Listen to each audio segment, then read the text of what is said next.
Awesome, John, let's go.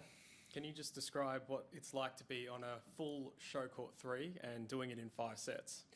Yeah, awesome. Look, I've had some great memories from playing out on show court 3.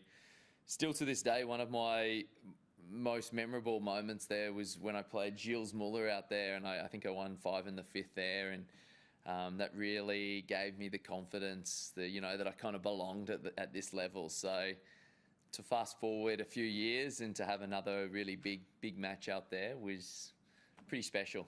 The crowd on show court 3 were incredible. Obviously, it's quite an intimate atmosphere, and you know, in those really physical matches that I think we played for over 4 hours, you can't underestimate just how big of an influence that crowd and the energy they give you kind of tow you over the finish line.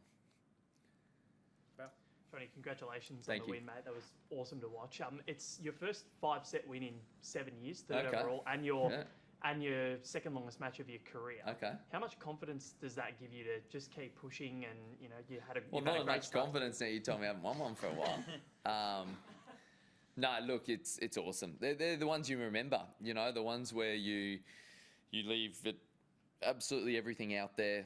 I'm pretty cooked now. You know, I'm a little exhausted at the moment, but they're really the ones you remember. I had a lot of people come down from Brisbane to come and watch me, and you can see them throughout the crowd, and they're special. You know, long after I stop playing tennis, they'll be the ones that kind of stick with me. You know, I thought my opponent today was really good. He's not a household name just yet, but you know, that don't take anything away from that. You know, for me, it's as memorable as, you know, any match that I've played. It was a lot of fun out there, and it does give you confidence. I think I kind of had a bit of confidence after playing, you know, 4 matches in a row in Adelaide.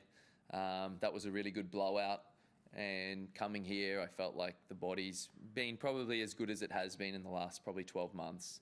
So I was confident in the body, but after playing 4+ hours, a 5-set match like that, you definitely get even more confidence in the body. And that, moving forward, is a really big plus for me.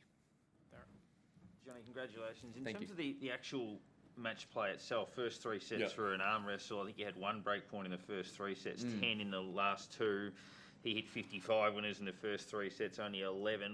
What fundamentally changed to go from an arm wrestle to a game you ended up controlling pretty well? I think probably a couple of things. I think, first of all, you know, as the match goes on, it's not as easy to win those free points. You know, you haven't got as much juice in the legs. The arm might not be swinging quite as freely, and maybe, you know, his serve speed's probably just dropped off just a slight bit. But I think the big factor is also as that sun kind of came down and as that court kind of cools down, the conditions change. They become a lot slower.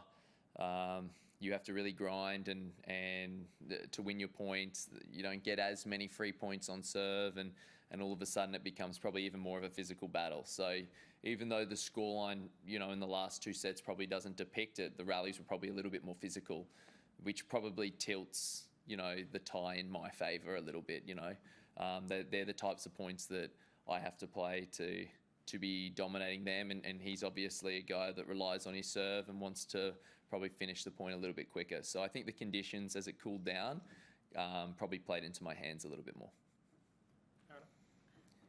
The match hasn't actually happened yet, it's about to start, but prospect of Daniil Medvedev in the next round, I mean, I know it's not happened yet, but what are your thoughts on that? Yeah, I mean, they're the matches you want to play. He's one of the few guys I've actually never played before. I think I love watching him play. It's a daunting prospect, because you know that when you play against him, you have to work for every point. He gives you no points. He covers the court extremely well.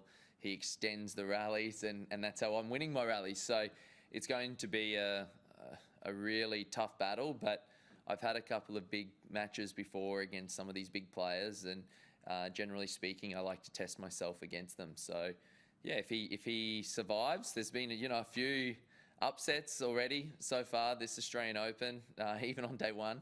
So I'll be watching the match, and if he gets through, then I look forward to the challenge. I was wondering if you could share some thoughts on Sam Stosur's retirement and you know what she's meant and what she and her career have meant to Australian tennis, and any special kind of memories or experiences that you guys may have had together. Yeah, Sam, first of all, you know, a massive congratulations to her, and what an outstanding career she's had. The thing that comes to my mind when I think of Sam, obviously the US Open win, but is longevity. You know, when she was probably coming to the end of her singles career, she really carved out a really successful doubles career, which shows, you know, her versatility and her skill set. Sam heralds from Queensland, so for me that's pretty special. Us Queenslanders, we kind of stick together, and you know, growing up as a kid, it was Pat Rafter, and then along came Sam Stosur after that. Was the, you know, next big Queenslander to fly the flag. So really special person. I think that I can't imagine that Sam's not going to stay involved in tennis. I think she loves it too much. So I think that I'm hoping that she stays involved specifically in Australian tennis, and I think, you know, her footprint will be just as big with Australian tennis as it was during her playing career, with what she does outside of her playing career, because I think she's got a lot to give, and would be silly, you know, not to have her in a big capacity helping out the next generation if she wants to. Johnny, congrats on the win, mate. When you the atmosphere out there was brilliant today. Like, when you're going through the ups and downs of the tour throughout the year, do you put yourself in the mindset I just use that as motivation, wanting to get back to that Australian summer? Yeah, for sure. It's a special place to come and play tennis, and I think we really missed it when, you know, COVID was around, and you know, I missed actually coming back home to Australia. I love the Australian people. I love my country, but I love the people that make up the country. And the Australian Open is the one place where I get to showcase that in front of the love of the crowd. So for sure, it's something that motivates me. And like I said, like long after I finish playing tennis, they're the ones that I'm going to remember. Those show court 3 matches where the crowd's absolutely going bonkers to get me over the finish line. It's special. I'm also a player that really likes to use the energy of a crowd.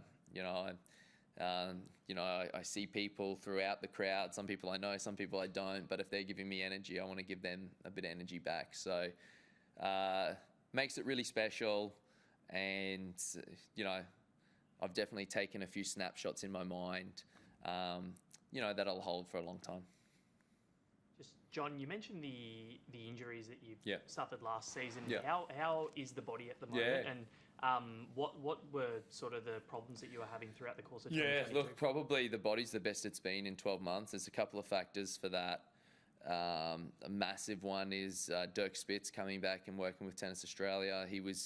When I had my shoulder surgery, he did a lot of my rehab, exercise physiologist, strength and conditioning coach. He's an amazing asset to have at Tennis Australia. We lost him to the Brisbane Lions for a little bit, but he's just come back, and so I got to do a pre-season with him. And I can't,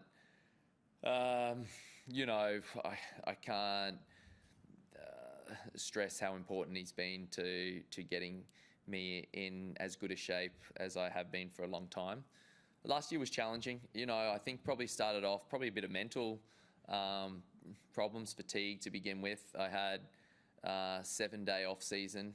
I was 10 days between getting to Brisbane and playing my first round in Adelaide after an 11-month trip living in bubbles because of COVID. So I think probably I had a fair bit of burnout, and I remember it was funny because I remember walking out on court in Adelaide with Albert Ramos-Vinolas onto centre court, and I'd played centre court match the year before, and just a completely different mindset. And I actually stood there and reflected for a second before I went out, because going out on court with Albert Ramos-Vinolas, I was actually excited to play. And 12 months before, I remember I was, a space cadet. I was on a different planet. So probably a bit of burnout to begin with. I started getting things rolling though, Delray Beach and then Acapulco the next week. I copped quite an innocuous ball in the eye, which put me out for a while. Couldn't see out of my eye for 9 days. I was on some anti-inflams and stuff. So that was unfortunate. And then back problems around French Open, and then getting a bit of momentum again in the American swing, and I got COVID. So leading into the US Open, I was in isolation in Mexico and not playing, and just very underdone. And then back problems again at the end of the year. So it was, for me, obviously I need to be playing lots of tennis. That's how the rankings work. And you fall out pretty quickly if you're not on the court. And I wasn't really on the court. And when I was on the court, I wasn't playing at 100%. So really happy, though, that the body's in good order. And I think anyone who watched me in Adelaide and also me in this one would see physically that I'm back and playing all right tennis. Thanks, everyone. Awesome. Thank you. Cheers. Thanks, guys. Appreciate it. Thank you.